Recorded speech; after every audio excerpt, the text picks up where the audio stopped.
আব্দুর রহমান জামি আমার নবীর রওজা শরীফ জিয়ারতের উদ্দেশ্যে হজ করতে যাবেন, মক্কা শরীফ যাবেন, মদিনা শরীফ যাবেন। হাজীদের সঙ্গে রওনা দিলেন। হাজীদের সঙ্গে রওনা দেওয়ার পরে আব্দুর রহমান জামি মক্কায় চলে গেলেন। মক্কায় যাওয়ার পরে ওনার উদ্দেশ্য হলো মক্কা শরীফ হজ করে তারপর মদিনা শরীফ যাব। সুবহানাল্লাহ কন্যা। আব্দুর রহমান জামি মক্কা শরীফ হজ শেষ করার পরে মদিনা শরীফের উদ্দেশ্যে রওনা দিবেন। বাজান গভীর মনোযোগ দেন। ওই সময় আল্লাহর নবী রাসূল পাক সাল্লাল্লাহু আলাইহি ওয়াসাল্লাম সৌদির বাদশারে স্বপ্ন দেখায়। সুবহানাল্লাহ কন্যা। সৌদির বাদশারে আমার নবী স্বপ্ন দেখায়, বাদশাহ ও বাদশাহ, আমি নবীর রওজা শরীফের মধ্যে একটা আশেক আসতেছে, একটা পাগল আসতেছে, তার নাম হলো কি আব্দুর রহমান জামি। ওই লোকটা যেন মদিনা শরীফে না আসে। সুবহানাল্লাহ কন্যা। এই সৌদির বাদশাহ আব্দুর রহমান জামি যেন মদিনা শরীফ না আসে। পরের দিন সকালবেলা সৌদির বাদশাহ ঘোষণা করে দিল, এই তোমাদের হজ কাফেলার মধ্যে আব্দুর রহমান জামি কার নাম? আব্দুর রহমান জামিকে তালাশ করে বের করো। আব্দুর রহমান জামিকে তালাশ করে বের করা হলো। আর ডাক দিয়া সৈন্যরা বললেন, এই আব্দুর রহমান জামি, তুমি মদিনায় যাইতে পারবা না। সুবহানাল্লাহ, জোরে কন্যা আল্লাহু আকবার। কথাটা শোনার সঙ্গে সঙ্গে আব্দুর রহমান জামির অন্তরের মধ্যে একটা ব্যথা পাইলেন, অন্তরের মধ্যে আঘাত লাগলো। কিরে, আমারে মদিনায় যাইতে না করে কেন? আমারে মদিনায় যাইতে নিষেধ করে কেন? বাজান পরের দিন সকালবেলা আব্দুর রহমান জামি চিন্তা করলেন, যেহেতু সৌদির বাদশাহ আমারে প্রকাশ্যে মদিনা শরীফ যাইতে দেয় না, আমি এবার গোপনে যাব। সুবহানাল্লাহ। আমি এইবার গোপনে নবীর রওজা শরীফ জিয়ারতের উদ্দেশ্যে যাব। আব্দুর রহমান জামি পরের দিন সকালবেলা হাজীদের সঙ্গে গোপনে গোপনে রওনা দিলেন। আমার নবী ওই দিন রাত্রের বেলাও আবার সৌদির বাদশাকে স্বপ্ন দেখায়, হে সৌদির বাদশাহ, আব্দুর রহমান জামি কিন্তু গোপনে আমার রওজা শরীফে আসতেছে। পরের দিন সকালবেলা সৌদির বাদশাহ ঘোষণা দিয়ে দিলেন, তোমাদের মধ্যে একজন লুকাইয়া লুকাইয়া নবীর রওজা শরীফের মধ্যে যায়, তারে তোমরা আটকাও, সে যেন মদিনা যাইতে না পারে। তারে ধরে ফেলা হলো, তাকে মদিনা যাইতে দেওয়া হলো না। তারপরের দিন রাত্রের বেলা আব্দুর রহমান জামি চিন্তা করে কেমন করে মদিনায় যাওয়া যায়, কারণ তিনি তো ছিলেন আমার নবীর আশিক। পরের দিন রাত্রের বেলা আব্দুর রহমান জামি চিন্তা করেন কেমনে নবীর রওজা শরীফে যাওয়া যায়। আব্দুর রহমান জামি ওই হাজীদেরকে ডাক দিয়া বললেন, ও হাজিরা, ওই সময় তো মক্কা থেকে মদিনা ও উটের মাধ্যমে যাওয়া হইতো। কিসের মাধ্যমে? উটের মাধ্যমে যাওয়া হইতো। উটের মধ্যে বড় বড় বস্তা নেওয়া হইতো। আব্দুর রহমান জামি ডাক দিয়া কয়, বুঝছি এইভাবে মদিনায় যাওয়া যাবে না, তোমরা একটা কাজ করো। কয়, কি কাজ করতাম?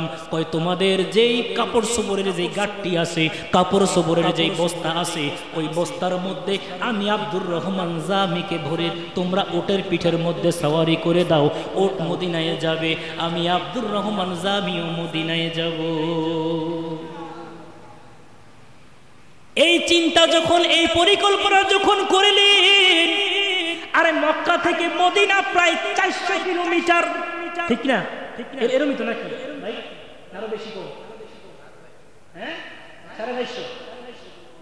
মক্কা থেকে মদিনা প্রায় 400 থেকে 450 কিলোমিটার দূরে। এরপরেও আব্দুর রহমান জামি একটা বস্তার মধ্যে ঢুইকা উটের পিঠের মধ্যে কইরা যাইব একমাত্র আমার নবীর রওজা জিয়ারত করার জন্য।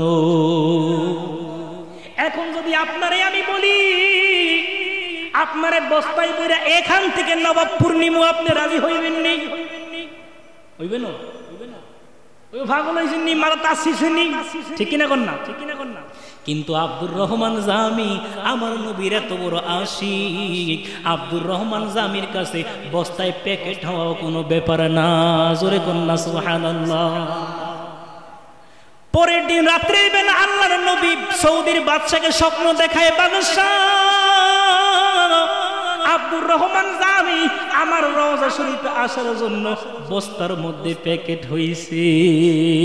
জোরে কোন আল্লাহু আকবার। সৌদির বাদশা ডাক দিয়ে বললেন, এই সৈন্যরা সব জায়গায় তালাশ করো, বস্তার মধ্যে কোনো মানুষ পাওয়া যায় কিনা তালাশ করো। তালাশ করতে করতে করতে করতে বস্তার মধ্যে আব্দুর রহমান জামিকে পেয়ে গেলেন। জোরে কন্যা মারহাবা। আব্দুর রহমান জামিকে বস্তার মধ্যে পেয়ে গেলেন। বস্তা থেকে আব্দুর রহমান জামিকে বের করা হলো। এইবার সৌদির বাদশাহ একটু ক্ষিপ্ত হয়ে গেছেন, একটু রাগান্বিত হয়ে গিয়েছেন। এইবার আব্দুর রহমান জামিকে অদর নয়নে মারা শুরু করলেন। মারতে মারতে আব্দুর রহমান জামির পিঠের চামড়াগুলো তুলে ফেলেছে। আর ডাক দিয়া কই, বারবার তোরে মদিনায় যাইতে না করি তুই কেন মদিনায় যাও? বারবার তোরে মদিনায় যাইতে না করি তুই কেন মদিনায় যাও? সৌদির বাদশাহ আব্দুর রহমান জামিকে মারতে মারতে এক জায়গার মধ্যে ফেলে রেখেছে। পরের দিন রাত্রের বেলা আমার নবী সৌদির বাদশার ঘরের মধ্যে হাজির হয়ে গেছে। আমার নবী ডাক দিয়ে কই, এই সৌদির বাদশা, আমি তোমাকে আব্দুর রহমান জামিকে মদিনায় আসতে না করেছিলাম। আব্দুর রহমানকে গায়ের মধ্যে কেন আঘাত করছো? আব্দুর রহমানের গায়ের মধ্যে কেন আঘাত করছো? আব্দুর রহমানকে কেন ব্যথা দিছো? এরে বাদশা, আমি আব্দুর রহমান জামিকে কেন আসতে না করছিলাম জানোনি রে? কেন আসতে না করছিলাম? বাদশা ডাক দিয়া কয়ে, নবী গো, কেন আসতে না করছিলেন এটা তো আমি জানি না। আমার নবী ডাক দিয়া কয়ে, রে বাদশা, আব্দুর রহমান জামি আমি নবীর এত বড় আশিক ছিল রে, এত বড় পাগল ছিল। আব্দুর রহমান জামি একটা কবিতা লিখছে আমি নবীর শানে। জোরে কন্যা আল্লাহু আকবার, জোরে কন্যা ইয়া রাসূলুল্লাহ। আব্দুর রহমান জামি আমার শানে একটা কবিতা লিখছে রে। এই কবিতাটা যদি আব্দুর রহমান জামি আমি নবীর রওজা শরীফের সামনে আইসা পড়ে রে, আমি নবীর রওজা শরীফের সামনে আইসা যদি এই কবিতাটা পাঠ করে,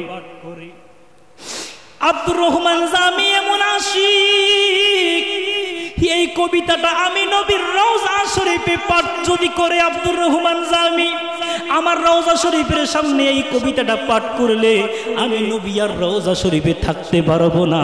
শরীয়তের আইন ভঙ্গ করে দিয়ে, শরীয়তের আইনকে বাদ দিয়ে আব্দুর রহমান জামিকে কোলের মধ্যে জড়াইয়া নেওয়া আমি নবীর জন্য ওয়াজিব হইয়া যাইতো। জোরে কন্যা আল্লাহু আকবার, জোরে কন্যা ইয়া রাসূলুল্লাহ। ওরে প্রেমের খেলা এশকের মেলা, প্রেমের খেলা এশকের মেলা, সবাই জানে না আশিক আর মাশুকের প্রেমের এই তো নিশানা, আশিক আর মাশুকের প্রেমের এই তো নিশানা।